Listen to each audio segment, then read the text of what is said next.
Bismillahirrahmanirrahim. Assalamu alaikum. Hello and welcome to our 24th lecture on algebra. The course code is MTH376 and it's for Masters of Mathematics students from ComSat's Institute of Information Technology Virtual Campus. Right, it's our 24th lecture and as usual a brief recap of what we have done in the last lecture. Okay, so in the last lecture we talked about group homomorphisms, isomorphism and isomorphic groups. Okay, we actually started off with revising all the concepts of the previous lecture and then moved on to these very important and fundamental concepts. Okay, so group homomorphism क्या चीज़ है और isomorphism क्या होता है और isomorphic groups हम किनको कहते हैं. अच्छा, लास्ट लेक्चर में हमने बात की थी कि ग्रुप होमोमॉर्फिज्म जो है ये हमें बताता है कि दो डिफरेंट ग्रुप्स में आपस में क्या रिलेशनशिप है. ओके, अगर कोई रिलेशनशिप दो ग्रुप्स में है तो वो किस तरह का रिलेशनशिप होना चाहिए और उस रिलेशनशिप को हम कैसे फाइंड कर सकते हैं. ये ग्रुप होमोमॉर्फिज्म हमें ये बताता है. राइट, जैसे कि हमारे पास था कि हमने कहा कि दो ग्रुप्स हैं हमारे पास, लेट्स से G1 और G2. ठीक है, इनके ऊपर कोई बाइनरी ऑपरेशन भी ऑफ कोर्स होगा. लेट्स से इसके ऊपर स्टार है और इसके ऊपर लेट्स से कोई बाइनरी ऑपरेशन जिसको मैं हैश से डिनोट कर देता हूँ. इन दोनों के दरमियान कोई बाइनरी ऑपरेशंस हैं. राइट, अब इनके G1 का एक बाइनरी ऑपरेशन है, G2 का बाइनरी ऑपरेशन है, G1 एक सेट है, G2 एक सेट है. इन दोनों का आपस में रिलेशन फाइंड करना है. तो रिलेशन को मैथमेटिक्स की लैंग्वेज में फंक्शन होता है. राइट, सो दो सेट्स के दरमियान रिलेशन फाइंड करना है. इसका मतलब ये है कि आप एक फंक्शन डिफाइन करना चाहते हैं एक सेट से दूसरे सेट के ऊपर. तो हम एक फंक्शन डिफाइन करते हैं फाई सेट G1 से G2 के ऊपर. ठीक है, ये एक फंक्शन हो गया हमारे पास. अच्छा, अब ये सेट के दरमियान में तो हमें एक रिलेशन मिल गया. Right, phi G1 to G2 such that phi is a function or a map. ठीक है, एक रिलेशन मिल गया दोनों सेट्स के दरमियान. लेकिन बाइनरी ऑपरेशन भी तो इन सेट्स के ऊपर मौजूद हैं तभी ये ग्रुप्स बनते हैं, अदरवाइज तो ये जस्ट एक सेट फंक्शन हो जाएगा.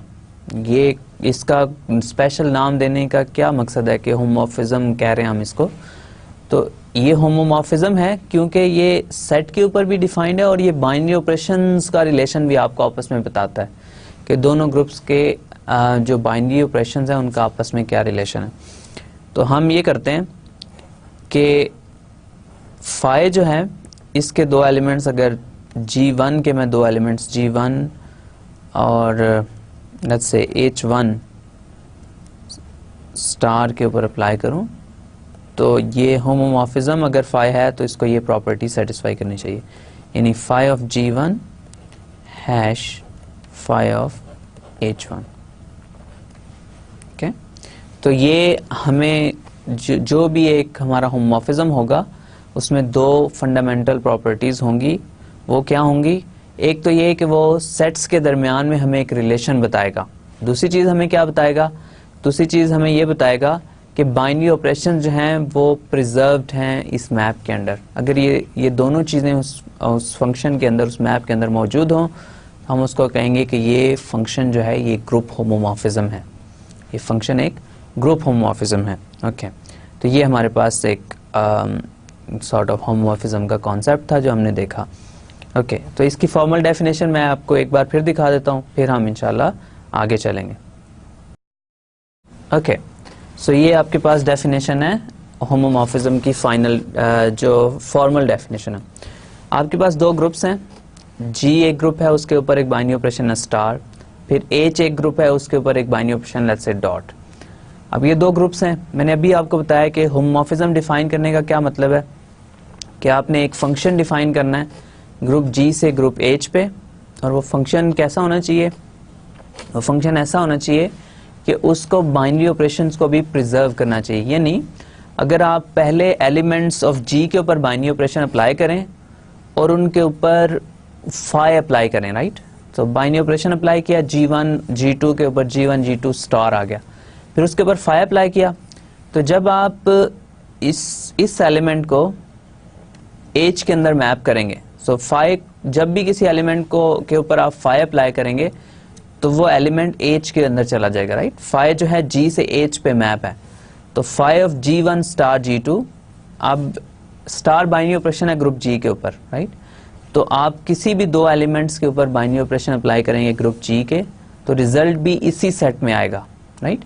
जब भी किसी दो एलिमेंट्स के ऊपर इस सेट के आप बाइनरी ऑपरेशन अप्लाई करेंगे तो रिजल्ट भी इसी सेट में आएगा। इसका मतलब है G1 स्टार G2 एक एलिमेंट है ग्रुप जी का, राइट। सो ये एक एलिमेंट है ग्रुप जी का। जब इसके ऊपर आप बाइनरी ऑपरेशन अप्लाई करें तो phi of G1 star G2 ये एलिमेंट है एच का, ओके। इसी तरह आप फाई ऑफ G1 करेंगे तो वो भी एलिमेंट है एच का, तो फाई ऑफ G2 करेंगे तो ये भी एलिमेंट है एच का। अब यहां पे मैंने अप्लाई किया G1 स्टार G2, दो एलिमेंट्स के ऊपर सेट जी के अंदर, ग्रुप जी के अंदर। फिर मैंने इंडिविजुअली उनके ऊपर अप्लाई किया फंक्शन, तो इन दोनों में आपस में क्या रिलेशन है। तो अगर फाई एक होमोमॉर्फिज्म होगा तो phi of G1 star G2, ये जो हम बाइनरी ऑपरेशन अप्लाई करें इन दोनों के ऊपर, ये सेम होगा अगर मैं इंडिविजुअली उनके ऊपर फंक्शन अप्लाई करूं और फिर एच का बाइनरी ऑपरेशन, क्योंकि अब ये एलिमेंट्स हैं एच के दोनों, ये भी एच का एलिमेंट है, ये भी एच का एलिमेंट है। तो यहाँ पे जब भी बाइनरी ऑपरेशन यूज करूंगा तो फिर एच का बाइनरी ऑपरेशन यूज करूंगा। जी का बाइनरी ऑपरेशन यहाँ वर्क नहीं करेगा क्योंकि ये जी के एलिमेंट्स ही नहीं है। जी का एलिमेंट, जी का बाइनरी ऑपरेशन, ग्रुप जी का बाइनरी ऑपरेशन ग्रुप जी के एलिमेंट्स के लिए। तो जब भी बाइनरी ऑपरेशन की बात हो रही है उस ग्रुप के ऊपर बात हो रही है। तो जी के ऊपर स्टार बाइनरी ऑपरेशन है तो उसके एलिमेंट्स के ऊपर मैं स्टार बाइनरी ऑपरेशन अप्लाई करूंगा। जब मेरे पास एच के एलिमेंट्स आएंगे तो उनके ऊपर मैं एच का बाइनरी ऑपरेशन इस्तेमाल यूज करूंगा, राइट। ओके, सो अब ये होमोमॉर्फिज्म की डेफिनेशन आ गई आपके पास। इसके बाद हमने कुछ इसकी एग्जांपल्स देखी, कुछ ऐसे मैप्स देखे जो होमोमॉर्फिज्म थे, कुछ ऐसे भी देखे जो होमोमॉर्फिज्म नहीं थे, राइट। फिर हमने इसी डिस्कशन को थोड़ा सा कंटिन्यू किया। हमने कहा कि होमोमॉर्फिज्म है, दो ग्रुप्स के दरमियान में आपको एक रिलेशनशिप बता देता है कि उनके एलिमेंट्स के दरमियान क्या रिलेशन है, एक फंक्शन दे देता है, और ये भी बता देता है कि बाइनरी ऑपरेशंस के दरमियान आपस में क्या रिलेशन है, राइट। सो ये दो चीज़ें हमें पता चल जाती हैं एक होमोमॉर्फिज्म से, राइट। अब क्वेश्चन हमारा ये था कि हम ये चेक करना चाह रहे हैं कि दो ग्रुप्स जो हैं वो कब एक जैसे होंगे, राइट। हमारे पास दो डिफरेंट ग्रुप्स, देखने में डिफरेंट ग्रुप्स पड़े हुए, हम ये चेक करना चाह रहे हैं कहीं वो दोनों ग्रुप्स एक जैसे तो नहीं है, सिर्फ एलिमेंट्स के लिखने में फ़र्क है लेकिन एक्चुअल में सारी की सारी प्रॉपर्टीज़ जो हैं दोनों ग्रुप्स की सेम है। तो अगर ऐसा कोई हमारे पास हो जाए कि दोनों ग्रुप्स की सारी प्रॉपर्टीज सेम है, सिर्फ उनके एलिमेंट्स को लिखने में फ़र्क है, तो फिर हम ये कहेंगे कि ये दोनों ग्रुप्स एक्चुअली एक जैसे हैं, एक नहीं है, सेम नहीं है लेकिन सिमिलर हैं, राइट। सो एक जैसे ग्रुप्स हैं। तो अगर सबकी प्रॉपर्टीज सारी की सारी सेम है तो हम इनमें से सिर्फ एक को स्टडी कर लेते हैं ना, सिर्फ एक की सारी प्रॉपर्टीज स्टडी कर लेते हैं, बाकी जो ग्रुप्स हैं वो उसके उस जैसे हैं, उसके सिमिलर हैं, तो हमें उनको स्टडी करने की ज़रूरत नहीं है। तो इससे हमारा जो काम है, जो प्रॉब्लम है हमारी, वो काफ़ी कम हो जाती है और हमारे पास बहुत सारे ग्रुप्स को स्टडी करने की बजाय हमारे पास कुछ चंद एक ग्रुप्स आ जाते हैं जो उन सब ग्रुप्स के रिप्रेजेंटेटिव होते हैं और उनको हम स्टडी कर लें तो हमें बाकी सब ग्रुप्स के बारे में इंफॉर्मेशन पता चल जाती है। ओके, सो इस कॉन्सेप्ट को हम कहते हैं आइसोमॉर्फिज्म। अब हमने चेक ये करना है कि दो ग्रुप्स आपस में एक जैसे हैं। अब अगर मेरे पास दोनों ग्रुप्स फाइनाइट हैं तो हमें सबसे पहले तो ये चेक करना पड़ेगा ना कि दोनों में एलिमेंट्स एक जितने हैं। अगर दोनों में एलिमेंट्स ही एक जितने नहीं हैं तो फिर वो ग्रुप्स आपस में सेम कैसे हो सकते हैं, नहीं हो सकते। इसका मतलब ये है कि सिर्फ फंक्शन डिफाइन होना दो ग्रुप्स के दरमियान इनफ नहीं है। अगर इसी फंक्शन में आप ये एम्बेड करना चाहते हैं, ये इंट्रोड्यूस करना चाहते हैं कि ये फंक्शन जो है ये हमें ये भी बताए कि दोनों ग्रुप्स के दरमियान एलिमेंट्स भी सेम है, तो इस कंडीशन को इंट्रोड्यूस करने के लिए हम कहते हैं अगर हमारे पास दोनों ग्रुप्स के दरमियान जो मैप है वो 1-1 भी है और ऑन टू भी है, तो फिर हमें ये डेफिनेटली पता चल जाएगा कि दोनों ग्रुप्स के दरमियान में, दोनों ग्रुप्स में एक जितने एलिमेंट हैं, राइट। अब इनफाइनाइट के केस में ये थोड़ी सी डिफरेंट हो जाती है बात। इनफाइनाइट के केस में भी हम 1-1 ऑन टू फंक्शन ही यूज करेंगे, लेकिन 1-1 ऑन टू फंक्शन हमें अब ये बता रहा है कि जो एलिमेंट्स हैं जी के और एलिमेंट्स हैं एच के, उनके दरमियान में एक 1-1 कॉरेस्पॉन्डेंस आप डिफाइन कर सकते हैं। नंबर ऑफ एलिमेंट्स नहीं काउंट कर सकते, वो इनफाइनाइट हैं, हमें नहीं पता कितने एलिमेंट्स हैं, हमें ये आइडिया है किस तरह के हैं, लेकिन ये नहीं पता कितने हैं, राइट। तो इस तरह अगर हमारे पास एक होमोमॉर्फिज्म ऑलरेडी डिफाइंड है, उसके अंदर हम ये दो कंडीशंस इंट्रोड्यूस कर दें कि फंक्शन जो है आपका 1-1 भी है और ऑन टू भी है, तो हम ये उस फंक्शन को कहेंगे, उस मैप को कहेंगे कि ये मैप अब आइसोमॉर्फिज्म है। तो इसी की डेफिनेशन हम आगे कर लें कि आइसोमॉर्फिज्म क्या होता है, एक बाइजेक्टिव होमोमॉर्फिज्म होता है। एक आइसोमॉर्फिज्म क्या है, एक बाइजेक्टिव होमोमॉर्फिज्म। बाइजेक्टिव क्या है, फंक्शन को हम बाइजेक्टिव कहते हैं अगर फंक्शन 1-1 भी हो और ऑन टू भी हो। ये कैलकुलस में होपफुली आपने ये डेफिनेशंस देखी होंगी। तो आइसोमॉर्फिज्म कब हो जाएगा, अगर हमारे पास एक होमोमॉर्फिज्म है, यानी दो ग्रुप्स हैं, उनके दरमियान में एक फंक्शन है और वो उसके बाइनरी ऑपरेशन को भी प्रिजर्व करता है, उसके ऊपर हम बाइजेक्शन की कंडीशन भी अप्लाई कर दें। यानी हम फाइनाइट के केस में बेसिकली ये चेक कर रहे हैं कि दोनों में नंबर ऑफ एलिमेंट्स सेम है, राइट। तो अगर हम उनके दरमियान में एक बाइजेक्टिव होमोमॉर्फिज्म डिफाइन कर सकें दो ग्रुप्स के दरमियान में, तो हम कहेंगे कि ये मैप जो है ये अब एक आइसोमॉर्फिज्म है। तो अब कैसे शो करेंगे कि अगर आपने एक मैप डिफाइन किया, लेट्स से फाई आपका एक मैप है ग्रुप जी से ग्रुप एच के दरमियान, ठीक है। लेट्स से इन दोनों के ऊपर मल्टीप्लिकेशन का बाइनरी ऑपरेशन है, ओके। आपने ये चेक करना है कि फाई एक आइसोमॉर्फिज्म है। सबसे पहले तो आपको ये मेक श्योर करना पड़ेगा कि फाई एक मैप है। सो फर्स्ट कंडीशन यहाँ पे होनी चाहिए कि फाई एक फंक्शन है, लेकिन ये कंडीशन यूजुअली अगर हमारे पास फंक्शन ही नहीं है तो आगे हम कैसे चलेंगे। सबसे पहली चीज ये है कि आपने फाई को एक मैप कहा है, राइट। यहाँ पे हमने कहा है कि अगर एक हमारे पास मैप हो, फंक्शन होगा तो ये चीजें चेक होंगी, राइट। तो इसलिए हमने ये कंडीशंस, इन कंडीशंस में मैप की कंडीशन पहले ही स्टेट कर दी है कि फाई अगर मैप होगा तो ही आपके पास ये तीनों कंडीशंस बाकी सेंस बनाएंगे। अगर मैप ही नहीं है, फंक्शन ही नहीं है, तो फिर इन कंडीशंस की कोई सेंस नहीं बनती है, ओके। तो आपने ये डिफाइन किया कि फाई एक मैप है जी और एच के दरमियान, ठीक है। फाई एक फंक्शन है, ठीक है। मैप और फंक्शन एक ही चीज होती है। आपने ये डिफाइन कर दिया कि फाई एक फंक्शन है। फिर अगर ये फंक्शन 1-1 हो, फंक्शन ऑन टू हो और ये होमोमॉर्फिज्म की प्रॉपर्टी जो है ये भी सेटिस्फाई करता हो, तो हम कहेंगे कि ये फाई एक आइसोमॉर्फिज्म है, ओके। कोई से दो ग्रुप्स हैं, उनके दरमियान में एक फंक्शन डिफाइन किया, वो फंक्शन 1-1 भी है, वो फंक्शन ऑन टू भी है और वो होमोमॉर्फिज्म की प्रॉपर्टी को भी सेटिस्फाई करता है, तो हम कहेंगे कि ये फंक्शन जो है ये एक आइसोमॉर्फिज्म है, राइट। अब फंक्शन 1-1 कैसे चेक करते हैं ये आपको पता होना चाहिए। फंक्शन 1-1 चेक करने के लिए आप ये कहेंगे कि अगर h के दो एलिमेंट्स, लेट्स से h1 और h2 के लिए,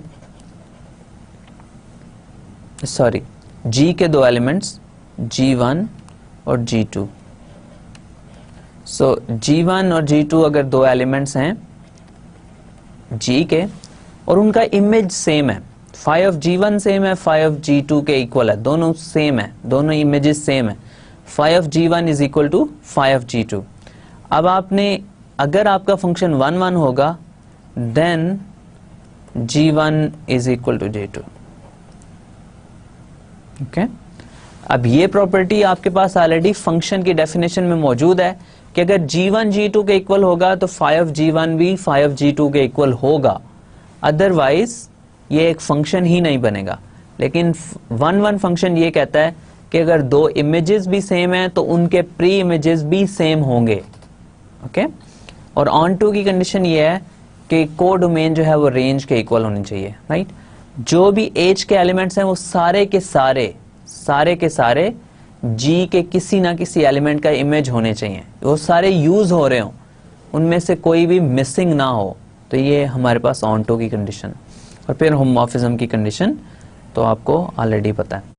जब भी आपको ये चेक करना हो कि फाई एक मैप गिवन है, उसको ये चेक करना है कि फाई एक आइसोमॉर्फिज्म है, तो आपने ये तीनों कंडीशंस चेक करनी है। अगर ये तीनों कंडीशंस ट्रू होंगी तो फाई एक आइसोमॉर्फिज्म होगा। अगर नहीं, इनमें से एक भी फेल हो जाएगी तो फाई एक आइसोमॉर्फिज्म नहीं होगा। इसी की हमने फिर कुछ एग्जांपल्स देखी कि हमारे पास कुछ ग्रुप्स हमने लिए, उनके दरमियान में कुछ मैप्स डिफाइन करके देखें, और फिर हमने ये चेक किया कि क्या वो मैप्स आइसोमॉर्फिज्म हैं या नहीं है। इस लेक्चर में हम इंशाल्लाह मज़ीद इसकी एग्जांपल्स भी देखेंगे। तो अब हमने आइसोमॉर्फिज्म डिफाइन कर दिया, लेकिन इसका पर्पस क्या है? एक पर्पस तो मैं आपको ऑलरेडी बताता आ रहा हूँ, बार बार क्लियरली स्टेट कर रहा हूँ कि हम आइसोमॉर्फिज्म क्यों डिफाइन करना चाह रहे हैं। ओके, तो अब हमारे पास इसकी एग्जांपल है। एग्जांपल यह है कि हमारे पास फाई एक मैप है आर रियल नंबर से आर प्लस पे, और मैप हमने डिफाइन किया है कि फाई ऑफ एक्स जो है वो e to the power x के इक्वल है। Okay, right. अब हमने ये चेक करना है कि क्या ये मैप एक आइसोमॉर्फिज्म है या नहीं है। ऑफ कोर्स सबसे पहले आपको ये पता होना चाहिए कि इनके ऊपर बाइनरी ऑपरेशन कौन सा है, आर के ऊपर और आर प्लस के ऊपर बाइनरी ऑपरेशन कौन सा है। अब आर जो है वो अंडर मल्टीप्लिकेशन तो ग्रुप बनाएगा नहीं, तो आर जो है ये ग्रुप है अंडर एडिशन, ठीक है। अब आर अंडर मल्टीप्लिकेशन क्यों ग्रुप नहीं बनाएगा? क्योंकि इसमें जीरो एलिमेंट है और उसका इन्वर्स एग्जिस्ट नहीं करता। आर प्लस जो है ये अंडर एडिशन ग्रुप नहीं बनाएगा क्योंकि इसमें नेगेटिव नंबर्स नहीं है और हर पॉजिटिव नंबर का एडिटिव इन्वर्स नेगेटिव नंबर होगा, तो ये अंडर एडिशन ग्रुप नहीं बनाएगा। तो इसके केस में हम मल्टीप्लिकेशन लेंगे, तो आर प्लस जो है ये ग्रुप है अंडर मल्टीप्लिकेशन। तो मैंने ये डिफाइन किया है कि आप कोई भी एलिमेंट लें एक्स आर में से, तो आप उसके लिए डिफाइन करें फाई ऑफ एक्स जो है वो e to the power x के इक्वल है, राइट। अब ये एक मैप है, e to the power x जो है वो हमेशा पॉजिटिव होता है। Okay, e to the power x जो है वो हमेशा पॉजिटिव होता है, तो ये हमें पहले ही पता है कि E to the power x जो है वो हमेशा ग्रेटर देन और इक्वल टू 0 होता है। ओके, तो अगर आपको याद हो, आपने ई टू द पावर एक्स का जो ग्राफ भी देखा था, ये आपके कैलकुलस के कॉन्सेप्ट्स हैं, तो इसका ग्राफ कुछ इस तरह से बनता है।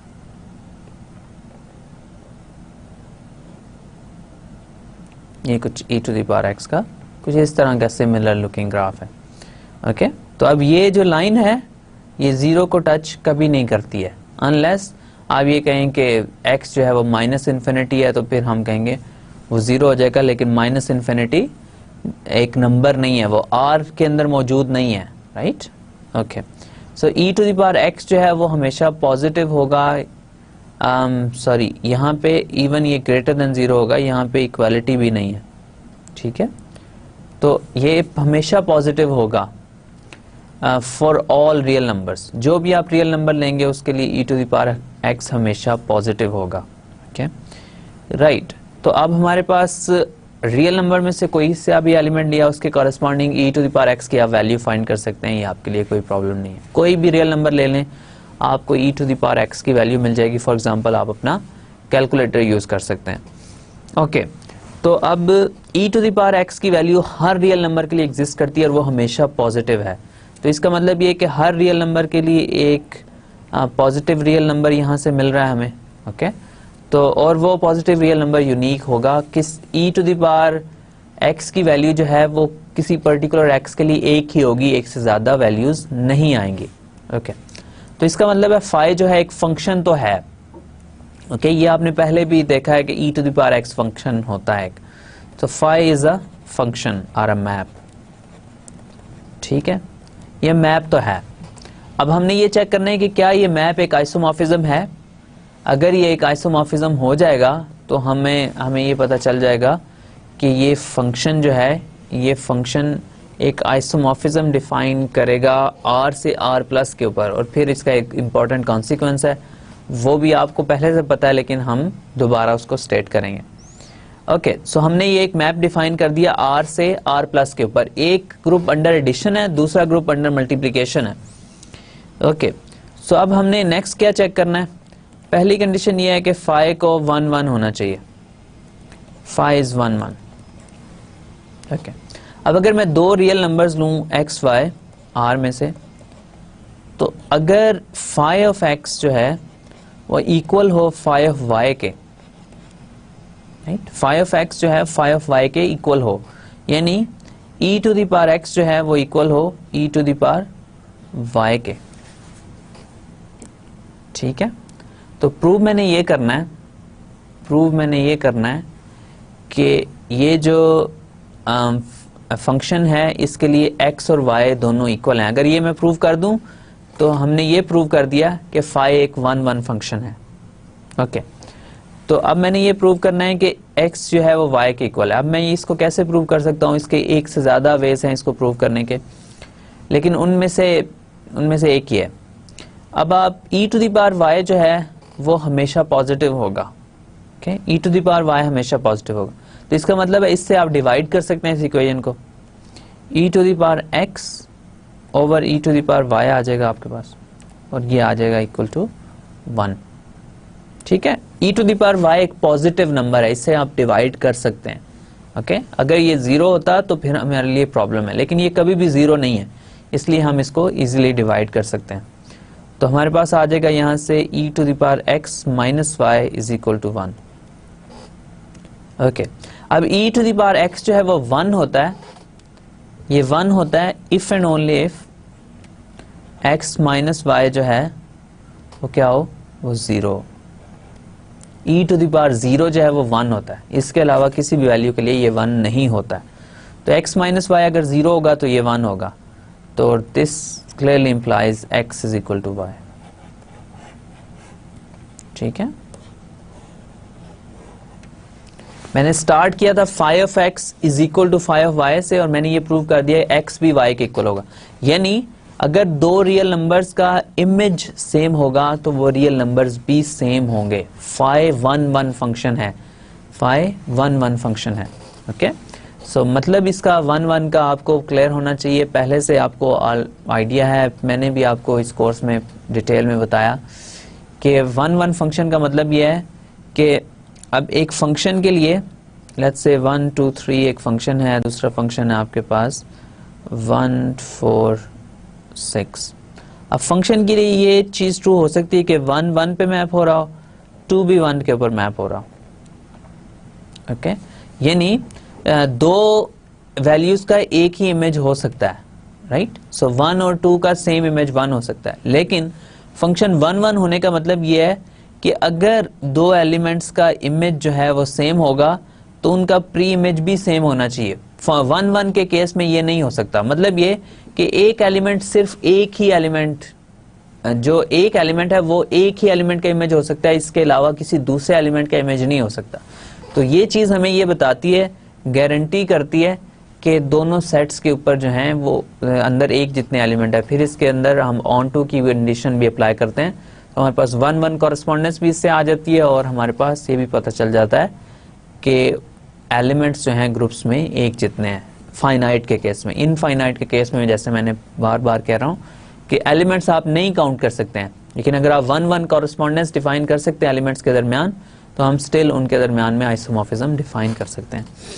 ओके, तो अब ये फंक्शन इस केस में इस तरह डिफाइन हो तो 1 1 नहीं होगा, लेकिन अगर आप लेट्स से इसको डिफाइन करें, 2 को 4 पे मैप कर दें, 3 को 6 पे, ये फंक्शन 1 1 भी है और ऑन टू भी है।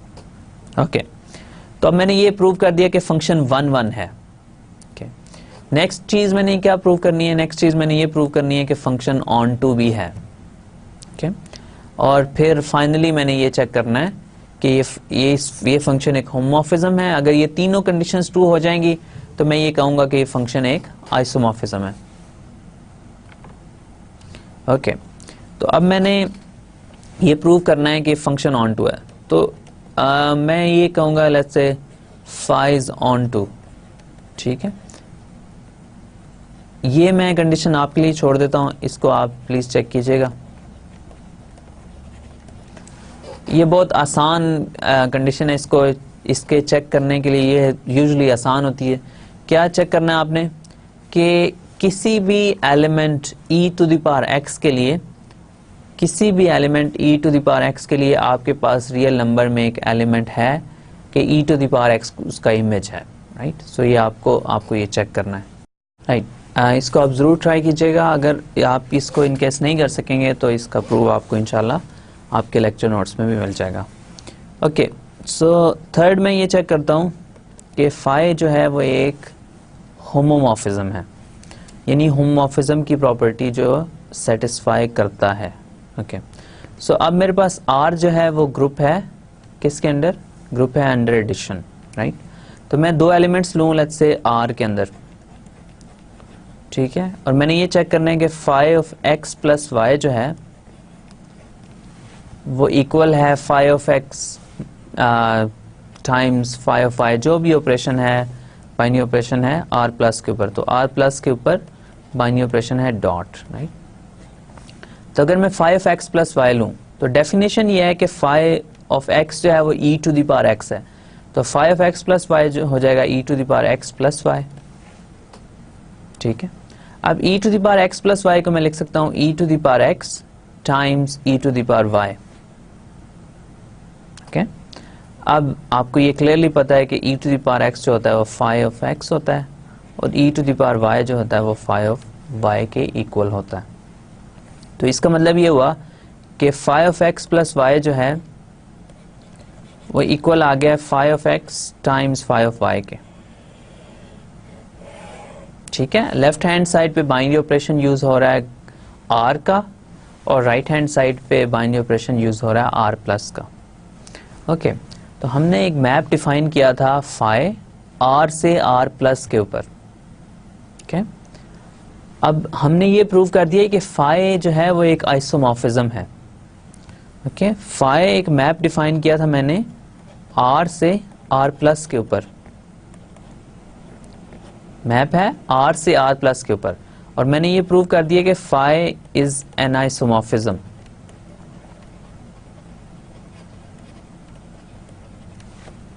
ओके।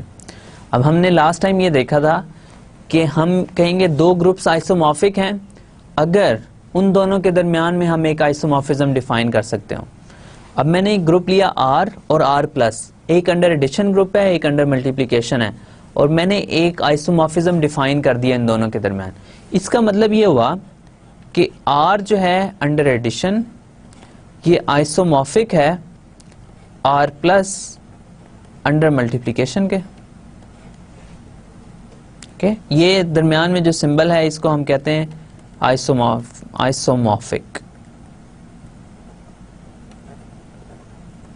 Isomorphic to, okay. जब भी ये सिंबल लिखेंगे इसका मतलब ये है कि इन दोनों ग्रुप्स के दरमियान एक आइसोमॉर्फिज्म एग्जिस्ट करता है, ओके। तो मैंने ये एक प्रूव कर दिया कि R plus R under addition और R प्लस अंडर मल्टीप्लिकेशन इन दोनों के दरमियान में एक आइसोमॉर्फिज्म है। इसका मतलब ये है कि ये दोनों ग्रुप्स आपस में आइसोमॉर्फिक हैं। आइसोमॉर्फिक होने का क्या मतलब है कि ये दोनों ग्रुप्स एक जैसे हैं, सिमिलर हैं, ओके। अब हमने शायद आपको ये लग रहा होगा कि R के अंदर तो बहुत सारे एलिमेंट्स हैं, नेगेटिव भी हैं पॉजिटिव भी हैं, R प्लस के अंदर जो है नेगेटिव एलिमेंट्स हैं ही नहीं, तो इन दोनों के दरमियान में ये दोनों ग्रुप्स एक जैसे कैसे हो सकते हैं। अब मसला ये है कि R के अंदर भी इनफाइनाइटली मैनी एलिमेंट्स हैं, R प्लस के अंदर भी इनफाइनाइटली मैनी एलिमेंट्स हैं, ओके। तो अब इन दोनों के दरमियान में हमने एक 1-to-1 कॉरेस्पॉन्डेंस डिफाइन कर दी। अब उसमें भी इनफाइनाइटली मैनी है, उसमें भी इनफाइनाइटली मैनी है, ना उसके एलिमेंट्स का पता है हमें कितने हैं, ना उसके एलिमेंट्स का पता है, लेकिन आपको हर एलिमेंट R के लिए R प्लस में एक एलिमेंट मिल जाएगा। हर एलिमेंट ऑफ R के लिए आपको R प्लस में एक एलिमेंट मिल जाएगा। तो इसका मतलब ये हुआ कि हमें जब इनफाइनाइटली मैनी एलिमेंट्स हैं, इस केस में हमें ये वरी करने की जरूरत नहीं है कि एलिमेंट्स कितने हैं सेट्स के अंदर, क्योंकि हम उनको काउंट ही नहीं कर सकते। अगर हम उनके दरमियान एक 1-1 ऑन टू मैप जो कि होमोमॉर्फिज्म हो डिफाइन कर सकते हैं, तो वो ग्रुप्स आइसोमॉर्फिक हैं। अब ये दो ग्रुप्स आइसोमॉर्फिक हो जाने का मतलब ये है कि इनके दरमियान में सारी प्रॉपर्टीज सेम है, इन दोनों के दरमियान में प्रॉपर्टीज सेम है। अगर एक ग्रुप इनमें से अगर इन केस साइक्लिक होगा तो दूसरा ग्रुप भी साइक्लिक होगा, अगर एक ग्रुप अबिलियन है तो दूसरा भी अबिलियन है, और इसी तरह बहुत सी और भी प्रॉपर्टीज हैं जो आगे आ रही हैं, वो हम चेक करेंगे उनको, राइट। तो जब भी दो ग्रुप्स को आइसोमॉर्फिक प्रूव करना हो, हमने उन दोनों के दरमियान में एक आइसोमॉर्फिज्म फाइंड करना है, सिंपल। एक दो ग्रुप्स लेने, उनके दरमियान में एक मैप डिफाइन कर दें। अगर आप कोई मैप अगर आपको मिल जाए, ऐसा मैप जो 1-1 भी हो, ऑन टू भी हो और होमोमॉर्फिज्म भी हो, तो वो दोनों ग्रुप्स आइसोमॉर्फिक हो जाएंगे। हम ये कहेंगे कि दोनों ग्रुप एक जैसे हैं, सिमिलर हैं। आगे जाके मैं आपको ये क्लियर करने की कोशिश करूंगा कि जब दो ग्रुप्स आइसोमॉर्फिक हो जाते हैं तो वो वाकई फिर एक जैसे हो जाते हैं, राइट। सो ये आगे थोड़ा आगे जाके हमारे पास ये चीजें आएंगी, ओके।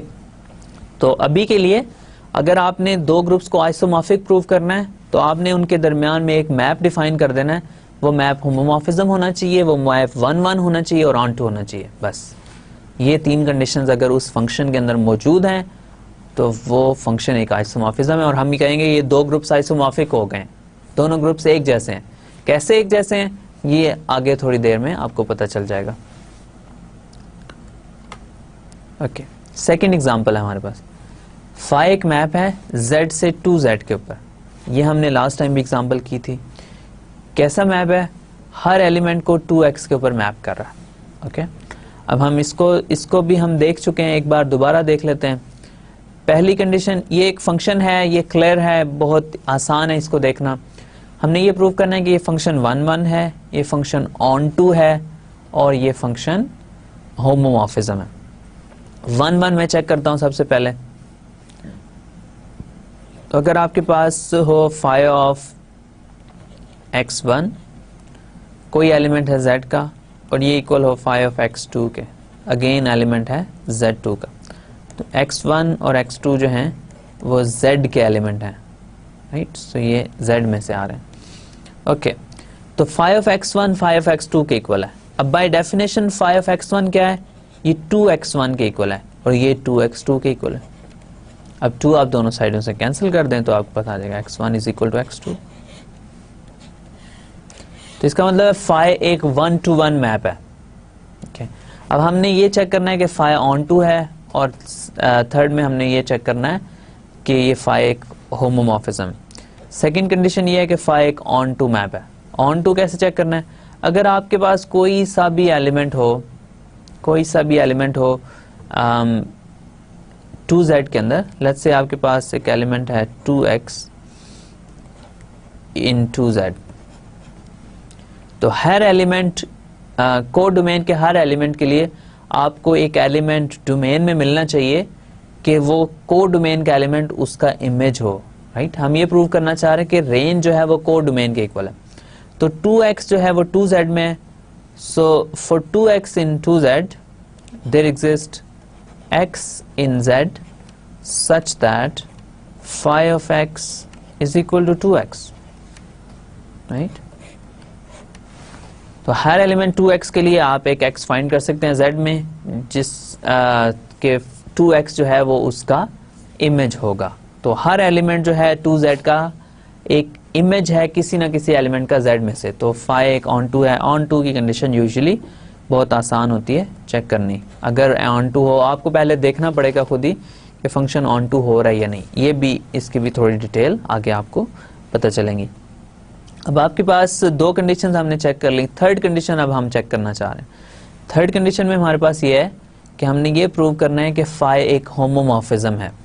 वो कैसे प्रूव करेंगे? ये भी आपने लास्ट टाइम हमने किया था। अगर आप दो एलिमेंट्स लें x1 और x2 z में से, इसके ऊपर बाइनरी ऑपरेशन क्या है?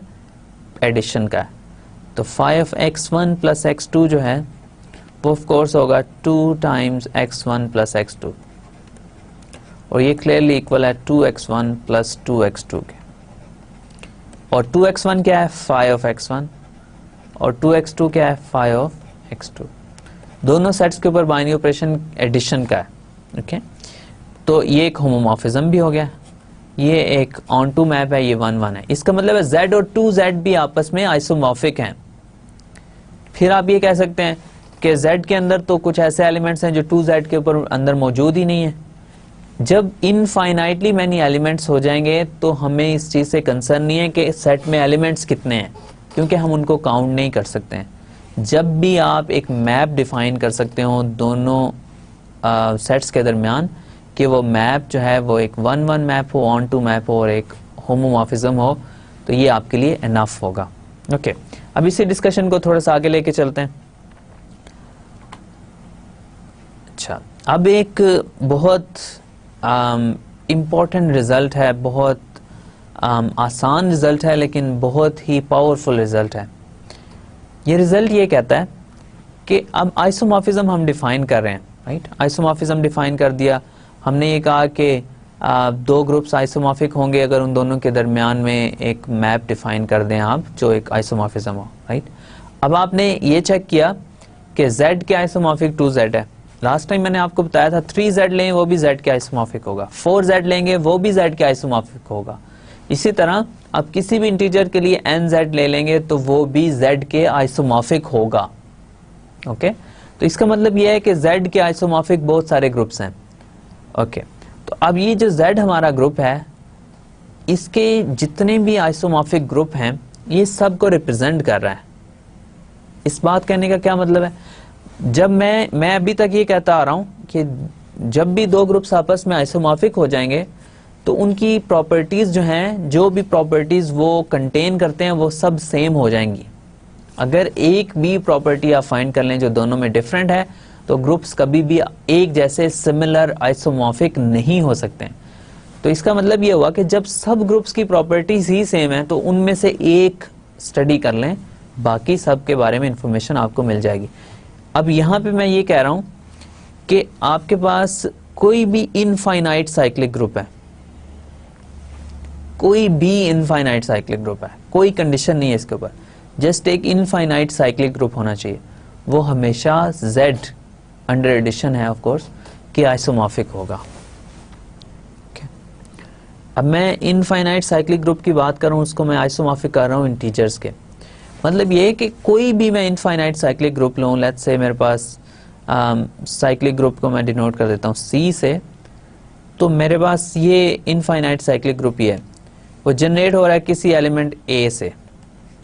कोई एक एलिमेंट है जिससे वो जनरेट हो रहा है। तो जनरेट हो जाने का क्या मतलब है कि ये ग्रुप जो है वो a to the power n होगा और n एक इंटीजर है।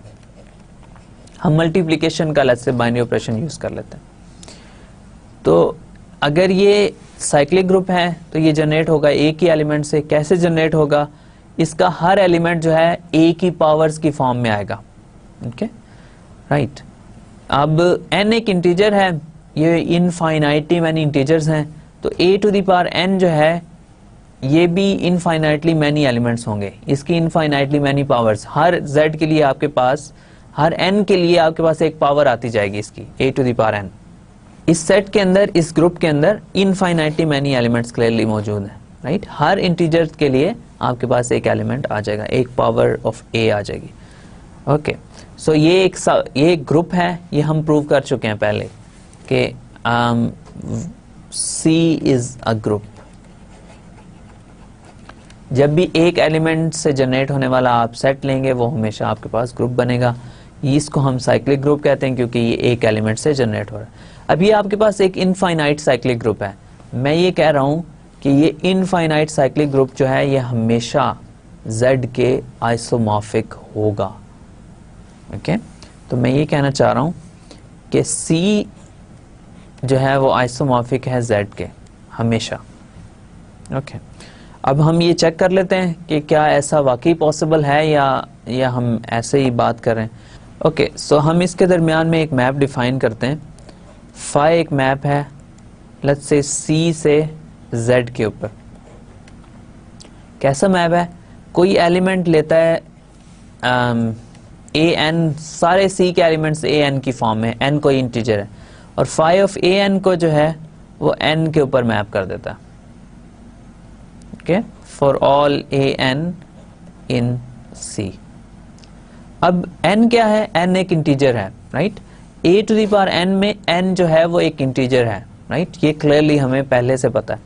तो phi of a to the power n एक साइक्लिक ग्रुप का एलिमेंट जो है वो मैप हो रहा है इंटीजर के ऊपर। तो ये मैप डेफिनेटली वेल डिफाइंड है। साइक्लिक ग्रुप से हम इंटीजर्स के अंदर जाना चाह रहे हैं और यही मैप कर रहा है, ये मैप हमें साइक्लिक ग्रुप के एलिमेंट्स को इंटीजर्स के ऊपर मैप कर रहा है। ओके, तो कोई भी आप साइक्लिक ग्रुप का एलिमेंट लें, उसके कॉरेस्पॉन्डिंग आप जिस पावर से वो एलिमेंट आ रहा है वो पावर एज उसके इमेज के लिखते हैं।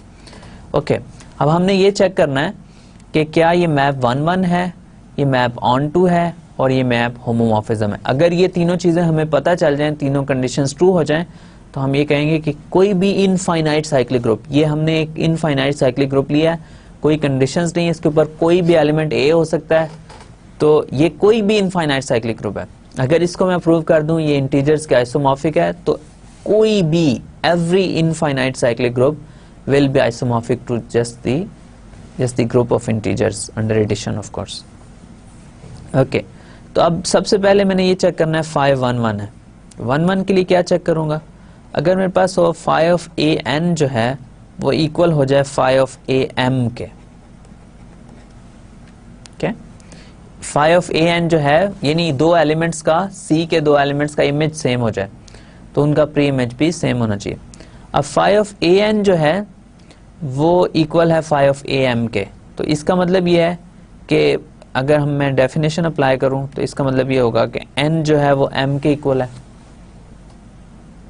राइट, यही मतलब है ना कि फाई ऑफ ए एन जो है फाई ऑफ ए एम के इक्वल है। तो हेंस अगर n जो है वो m के इक्वल हो जाएगा, तो अब अगर इस n m के इक्वल है तो कोई भी power a to the power n जो है वो भी a to the power m के इक्वल होगा, राइट। सो इसका मतलब ये हुआ कि phi of a n is equal to phi of a m से आपको ये पता चल जाता है कि ए एन जो है वो ए एम के इक्वल है। तो इसका मतलब है जो मैप फाई है वो 1-1 है। अब इसकी अगर आप छोटी सी एग्जांपल देखना चाहें, अगर आपको ये चीज़ यहाँ पे कंफ्यूज कर रही है, तो अगर आपके पास है लेट्स से 2 के इक्वल है, राइट।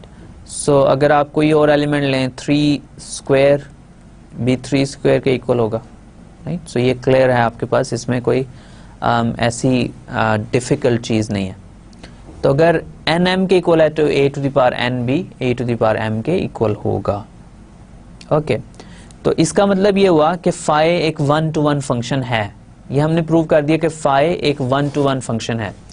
अब अगर आप इसको ऑन टू प्रूव करना चाहें तो फाई इज ऑन टू, ये हम प्रूव करना चाह रहे हैं, ठीक है। ये अगेन आपने एक सेंटेंस लिखना है जिसमें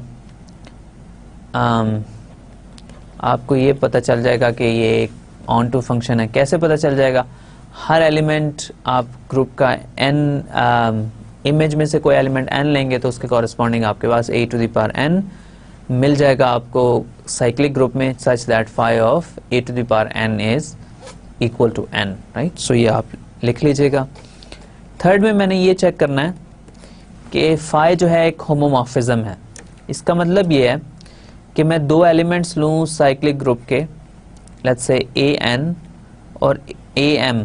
अब बाइनरी ऑपरेशन यहाँ पे मल्टीप्लिकेशन है, इन दोनों को आपस में मल्टीप्लाई करूँ तो मेरे पास आ जाएगा phi of a to the power n plus m. Okay, अब ये एलिमेंट है ग्रुप सी का, साइक्लिक ग्रुप का, तो अब इसके ऊपर फाई ऑफ ए एन जो है वो हमेशा एन के इक्वल है। तो phi of a n plus m जो है वो इक्वल हो जाएगा, किसके इक्वल हो जाएगा, एन प्लस एम के, ठीक है। अब आपको ये क्लियरली पता है कि n जो है वो फाई ऑफ ए एन के इक्वल है और m जो है वो फाई ऑफ ए एम के इक्वल है, राइट। सो आपको ये पता चल जाएगा phi of a n times phi of a m, phi of a n plus phi of a m के इक्वल है। ये बाइनरी ऑपरेशन है z का, इंटीजर्स का बाइनरी ऑपरेशन है। यहाँ पे बाइनरी ऑपरेशन यूज हो रहा है साइक्लिक ग्रुप्स का, ओके। तो इसका मतलब ये हुआ कि फाई एक होमोमॉर्फिज्म भी है, फाई एक 1-1 मैप भी है, फाई एक ऑन टू मैप भी है, राइट। हमने ये प्रूव कर दिया कि हमारे पास एक आइसोमॉर्फिज्म है साइक्लिक ग्रुप किसी भी इनफाइनाइट साइक्लिक ग्रुप से इंटीजर्स के ऊपर। किसी भी इनफाइनाइट साइक्लिक ग्रुप से इंटीजर्स के ऊपर हमें एक आइसोमॉर्फिज्म मिल गया, right. So phi is an isomorphism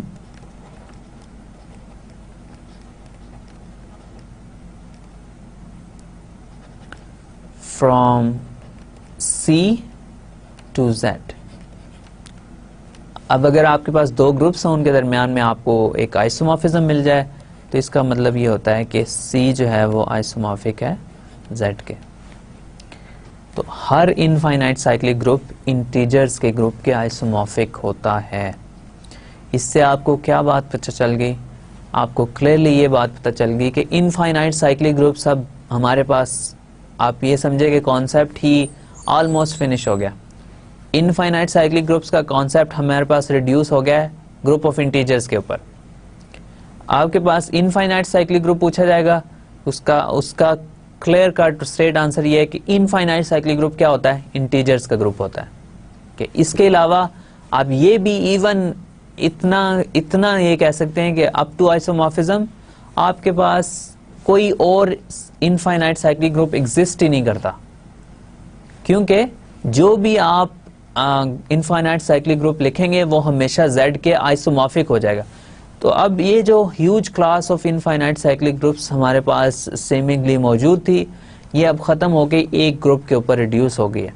अब आपने इनफाइनाइट साइक्लिक ग्रुप की प्रॉपर्टीज स्टडी करनी है, उनके बारे में आप इंफॉर्मेशन लेना चाह रहे हैं, आपको कहीं और जाने की ज़रूरत नहीं है, आप जस्ट Z को स्टडी करें, इंटीजर्स के ग्रुप को स्टडी करें, आपको पता चल जाएगा कि इनफाइनाइट साइक्लिक ग्रुप्स की क्या प्रॉपर्टीज होती हैं और वो कैसे होते हैं। हमें एग्जैक्टली पता है कि इनफाइनाइट साइक्लिक ग्रुप्स क्या होते हैं, कैसे होते हैं, उनकी क्या प्रॉपर्टीज हैं।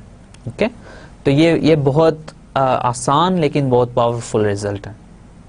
कोई भी इनफाइनाइट साइक्लिक ग्रुप होगा वो हमेशा इंटीजर्स के ग्रुप के आइसोमॉर्फिक होगा। किसी और इनफाइनाइट साइक्लिक ग्रुप की बात करने की जरूरत नहीं है, क्योंकि जब आइसोमॉर्फिज्म आ जाएगा तो उनकी प्रॉपर्टीज ग्रुप की आपस में सेम हो जाएंगी। ओके, अब इसी कॉन्सेप्ट को हम थोड़ा सा आगे लेके चलते हैं। ओके, सो अब हमने ये चेक कर लिया कि कोई भी आपके पास इनफाइनाइट साइक्लिक ग्रुप है वो हमेशा आइसोमॉर्फिक होगा किसके? कोई भी इनफाइनाइट साइक्लिक ग्रुप है वो हमेशा आइसोमॉर्फिक होगा Z के। अब आपने इसी डिस्कशन को हम बहुत डेप्थ में और डिटेल में लेके जा सकते हैं। फाइनाइट ग्रुप थ्योरी का एक बहुत कंप्लीट कोर्स जो है वो डिज़ाइन होता है अक्सर जगह पे। अब इनफाइनाइट साइक्लिक ग्रुप की मैंने बात कर दी, लेकिन फाइनाइट की कोई बात नहीं की। फाइनाइट साइक्लिक ग्रुप किसके आइसोमॉर्फिक होगा? तो फाइनाइट साइक्लिक ग्रुप जो हैं उनकी थ्योरी काफ़ी डिटेल है, उसके बारे में भी हम बात कर सकते हैं कि पर्टिकुलर आर्डर का फाइनाइट ग्रुप होगा, साइक्लिक ग्रुप होगा तो इसके आइसोमॉर्फिक हो सकता है, अगर इसके आइसोमॉर्फिक नहीं है तो क्या होगा, डिफरेंट एग्जैक्टली हमें बहुत डिटेल में फाइनाइट साइक्लिक ग्रुप्स की थ्योरी पता है। लेकिन इनफाइनाइट साइक्लिक ग्रुप का कॉन्सेप्ट जो है वो बहुत इजी और बहुत फंडामेंटल एक सेंटेंस में हमारे पास कंप्लीट हो जाता है। लेकिन फाइनाइट ग्रुप्स का जो कॉन्सेप्ट है फाइनाइट साइक्लिक ग्रुप्स का, वो थोड़ा सा इससे ज़्यादा डीप है और उसकी डिटेल में जाने के लिए हमें एक सेपरेट कोर्स की ज़रूरत है। तो हम इसमें ज़्यादा बात नहीं करेंगे इस कोर्स में, लेकिन थोड़ी सी मैं आपको उसके बारे में बता देता हूँ। मैंने आपसे ये कहा था कि आपके पास जो फाइनाइट साइक्लिक ग्रुप है C3 वो Z3 के आइसोमॉर्फिक है। ये हमने लास्ट टाइम देखा था, C3 Z3 का आइसोमॉर्फिक है। और ये आइसोमॉर्फिक है किसके? A3 के। 3 एलिमेंट्स के तीनों ग्रुप्स हैं, तीनों एक ही हैं। हमने ये प्रूव कर दिया कि तीनों के दरमियान में एक आइसोमॉर्फिज्म है। C3 एक साइक्लिक ग्रुप है, Z3 भी साइक्लिक ग्रुप है, A3 भी साइक्लिक ग्रुप है। ओके, A3 में परमुटेशन एलिमेंट्स हैं, इसमें नंबर्स हैं, और C3 के अंदर कोई भी आर्बिट्ररी एलिमेंट्स हो सकते हैं। तो अब परमुटेशन एलिमेंट्स परमुटेशंस की फॉर्म में लिखे हुए हैं या नंबर्स की फॉर्म में लिखे हुए हैं या आर्बिट्ररी लिखे हुए हैं, ये मैटर नहीं करता है। मैटर ये करता है कि क्या उनकी प्रॉपर्टीज आपस में सेम है या नहीं है, क्या उनके दरमियान में एक बाइजेक्टिव होमोमॉर्फिज्म एग्जिस्ट करता है या नहीं। एलिमेंट्स कुछ भी हो सकते हैं, डिफरेंट हो सकते हैं, लेकिन फाइनाइट के केस में नंबर ऑफ एलिमेंट्स सेम होने चाहिए। अगर 3 एलिमेंट्स का एक ग्रुप है तो दूसरे में भी 3 होने चाहिए फाइनाइट के केस में। तो अब C3 के अंदर कोई से एलिमेंट्स हैं, Z3 के अंदर नंबर्स हैं A3 के अंदर, परम्यूटेशंस हैं, ये मैटर नहीं करता है कि एलिमेंट्स किस तरह के, मैटर ये करता है कि क्या उनके दरमियान में एक बाइजेक्शन एग्जिस्ट करती है जो होमोमॉर्फिज्म हो है। अब ये एलिमेंट्स जो हैं, सबसे पहली बात ये कि ये सारे के सारे साइक्लिक हैं, सारे ग्रुप साइक्लिक हैं। अगर एक भी नॉन साइक्लिक होता ये कभी होमोमॉर्फिक या आइसोमॉर्फिक नहीं हो सकते थे। साइक्लिक हैं, सारे के सारे अबिलियन हैं, हर साइक्लिक ग्रुप अबिलियन होता है। अच्छा, इनके नंबर ऑफ एलिमेंट्स जो हैं वो सेम है, नंबर ऑफ एलिमेंट्स सेम, यानी ग्रुप्स का ऑर्डर भी सेम है। फिर इनके दरमियान में क्या चीजें कॉमन है, इसके अलावा इनमें ये कॉमन है कि ऑर्डर ऑफ एलिमेंट्स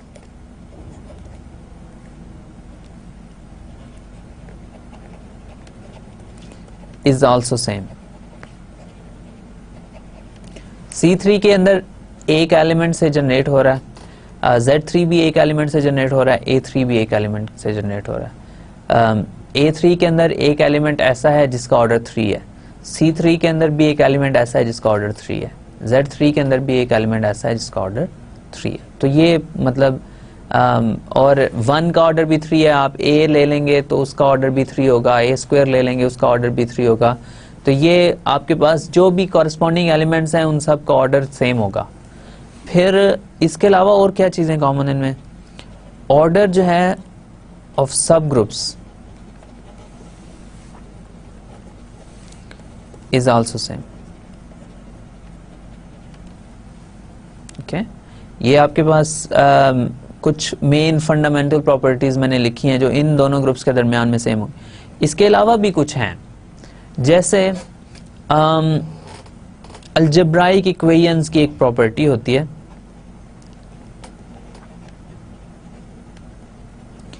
ये प्रॉपर्टी क्या है, अगर आपके पास एक इक्वेशन हो जिसका सॉल्यूशन एक ग्रुप में एग्जिस्ट करता हो और दूसरा ग्रुप उसके आइसोमॉर्फिक हो, तो दूसरे ग्रुप में भी उसका सॉल्यूशन एग्जिस्ट करना चाहिए।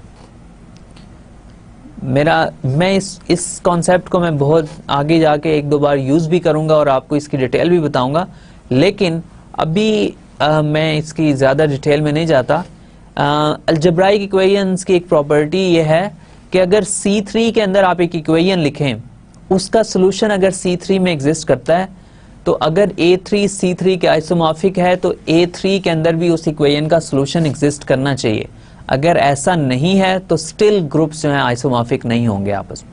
तो बेसिकली आइसोमॉर्फिज्म जो है वो आपको ये बता देता है कि दोनों ग्रुप्स के एलिमेंट्स डिफरेंट तरह से लिखे हुए हो सकते हैं, लेकिन उनकी बाकी सारी की सारी प्रॉपर्टीज सेम है। तो हमें सिर्फ एक ग्रुप के बारे में वरी करने की जरूरत है, बाकी जो उसके आइसोमॉर्फिक ग्रुप्स हैं उनके बारे में हमें वरी करने, उनको स्टडी करने की जरूरत नहीं है। एक ग्रुप को स्टडी करें और बाकी सब के बारे में आपको इंफॉर्मेशन मिल जाएगी, बाकी सब उसी पैटर्न को फॉलो करेंगे। ओके, तो ये हमारे पास कॉन्सेप्ट आ गया। अब इसको अगर आपने दो ग्रुप्स को आइसोमॉर्फिक प्रूव करना हो, आपके पास दो ग्रुप्स हैं G1 और G2, आप ये शो करना चाह रहे हैं कि show that G1 and G2 are isomorphic. आपने क्या शो करना है, पहली चीज आप ये शो करेंगे कि there is a map let's say phi from G1 to G2। हमने सबसे पहले एक मैप डिफाइन करना है G1 से G2 पे। दूसरी चीज आप क्या शो करेंगे, phi is 1-1, phi is 1-1, map को 1-1 होना चाहिए। थर्ड ये है कि phi is onto, ठीक है। और फोर्थ ये है कि phi is a homomorphism। अगर आपके पास ऐसा एक मैप मिल जाए दो ग्रुप्स के दरमियान, हम कहेंगे दोनों ग्रुप्स आइसोमॉर्फिक हैं, राइट। तो हमने ये बात कर दी कि दो ग्रुप्स आइसोमॉर्फिक कब होंगे। अब फंडामेंटल क्वेश्चन जो पीछे रहता है वो ये है कि क्या सारे ग्रुप्स आइसोमॉर्फिक होते हैं एक दूसरे के, क्वेश्चन है, राइट। हम दो ग्रुप्स ले रहे हैं, उनके दरमियान में आइसोमॉर्फिज्म डिफाइन कर दिया, कुछ केसेस में हमने कर लिया, तो अब क्वेश्चन ऑफ कोर्स ये है कि क्या सारे ग्रुप्स आपस में आइसोमॉर्फिक हैं, तो नेचुरल आंसर इसका ये है कि ऑफ कोर्स सारे ग्रुप्स आपस में आइसोमॉर्फिक नहीं होंगे, अदरवाइज तो सारे ग्रुप्स जो हैं वो एक ही हो जाएं और हमें ग्रुप थ्योरी हमारी कोलैप्स कर जाए। हमारे पास एक ही अगर ग्रुप है तो उसको स्टडी करने के लिए हमें इतनी एफर्ट करने की ज़रूरत नहीं है। तो सारे ग्रुप्स आपस में आइसोमॉर्फिक नहीं होते, एक्चुअल में बहुत थोड़े ग्रुप्स आपस में आइसोमॉर्फिक होते हैं, ज़्यादातर ग्रुप्स जो हैं वो आइसोमॉर्फिक नहीं होते हैं आपस में। तो नेक्स्ट टाइम हम इंशाल्लाह ऐसे ग्रुप्स की बात करेंगे जो आइसोमॉर्फिक नहीं है। आइसोमॉर्फिक ग्रुप्स की हमने बात कर ली, नेक्स्ट टाइम हम उन ग्रुप्स की बात करेंगे जो ग्रुप्स आपस में आइसोमॉर्फिक नहीं है। तो आज के लिए मैं आपके लिए जो हमने आज किया थोड़ा सा उसको समराइज करता हूँ, फिर इंशाल्लाह हम इसी डिस्कशन को नेक्स्ट लेक्चर में आगे लेके चलेंगे। राइट, तो आज के लेक्चर में हमने क्या किया, हमने ज़्यादातर जो कॉन्सेप्ट्स हैं पिछले लेक्चर के उनको रिवाइज किया। मैं आपको दोबारा एम्फेसाइज करना चाहूँगा कि आइसोमॉर्फिज्म का कॉन्सेप्ट जो है वो बहुत इंपॉर्टेंट कॉन्सेप्ट है ग्रुप थ्योरी के लिए, और इवन किसी भी अलजब्राइक कॉन्सेप्ट में अगर आप बात करेंगे तो आइसोमॉर्फिज्म जो है वो बहुत फंडामेंटल और इम्पॉर्टेंट कॉन्सेप्ट है। ओके, तो अब आइसोमॉर्फिज्म के कॉन्सेप्ट में हम क्या बात कर रहे हैं, हम ये चेक करना चाह रहे हैं कि दो ग्रुप्स आपस में सेम या सिमिलर कब होंगे, ये हमारा क्वेश्चन है। इस क्वेश्चन का आंसर करने के लिए हमारा आंसर इस तरह हम इसको आंसर करते हैं कि हमारे पास दो ग्रुप्स हैं, उनके दरमियान में अगर आप एक मैप डिफाइन कर दें फाई, वो मैप कैसा हो, वो मैप आपके पास 1-1 हो, मैप ऑन टू भी हो और मैप होमोमॉर्फिज्म भी हो, तो हम ये कहेंगे कि दोनों ग्रुप्स आपस में आइसोमॉर्फिक हैं। ओके, जब दो ग्रुप्स आपस में आइसोमॉर्फिक हो जाते हैं तो फिर हमारे पास हमने ये देखा कि उनकी प्रॉपर्टीज जो हैं, जितनी भी प्रॉपर्टीज हैं वो सेम हो जाती हैं, वो ग्रुप्स वाकई आपस में सेम या सिमिलर होते हैं, सिवाय ये कि उनके एलिमेंट्स डिफरेंट तरह से लिखे होते हैं। तो एलिमेंट्स जो हैं वो डिफरेंट तरीके से लिखे हुए हो सकते हैं, लेकिन उनकी बाकी सारी की सारी प्रॉपर्टीज जो हैं आइसोमॉर्फिक ग्रुप्स की वो सेम होती हैं। ओके, तो जब हमारे पास दो ग्रुप्स आइसोमॉर्फिक हो जाएंगे तो फिर हम ये कहेंगे कि अब सारे ग्रुप्स को स्टडी करने की जरूरत नहीं है, वो जितने भी आइसोमॉर्फिक है उनमें से एक चूज कर लें, उसको स्टडी करें, बाकी सबकी प्रॉपर्टीज सेम है। फिर हमने एक बहुत पावरफुल रिजल्ट देखा कि आप कोई भी इनफाइनाइट साइक्लिक ग्रुप ले लें, कोई सा इनफाइनाइट साइक्लिक ग्रुप लें, वो हमेशा Z के आइसोमॉर्फिक होगा, इंटीजर्स के ग्रुप के आइसोमॉर्फिक होगा। तो इसका मतलब ये हुआ कि इनफाइनाइट साइक्लिक ग्रुप्स फिर एक ही रह गया बाकी, जिसके बारे में हमें वरी करने की जरूरत है, वो क्या है, Z अंडर इंटीजर्स। आपने उस ग्रुप को स्टडी कर लिया, बाकी सब इनफाइनाइट साइक्लिक ग्रुप्स के बारे में हमें इंफॉर्मेशन मिल जाएगी। राइट, तो फिर इन द एंड हमने अगर प्रूव करना हो कि दो ग्रुप्स आइसोमॉर्फिक हैं तो आपने उनके दरमियान में एक मैप डिफाइन करना है, फंक्शन डिफाइन करना है। कैसा फंक्शन, वो फंक्शन एक 1-1 फंक्शन हो, ऑन टू हो और होमोमॉर्फिज्म हो। अगर ये प्रॉपर्टीज उस फंक्शन में मौजूद हैं तो वो फंक्शन एक आइसोमॉर्फिज्म होगा और ग्रुप्स को हम आइसोमॉर्फिक कहेंगे। राइट, तो इस पे मैं आज की डिस्कशन को क्लोज करता हूँ। नेक्स्ट टाइम हम इंशाल्लाह कुछ नॉन आइसोमॉर्फिक ग्रुप्स की बात करेंगे, ऐसे ग्रुप्स जो आपस में आइसोमॉर्फिक नहीं होते हैं, और फिर इंशाल्लाह हम इसी कॉन्सेप्ट को आगे लेके चलेंगे और बहुत जल्दी हम अपना ग्रुप थ्योरी का कोर पार्ट जो है वो क्लोज कर देंगे। Thank you very much for your time and attention, and hopefully I'll see you in the next lecture. Thank you very much.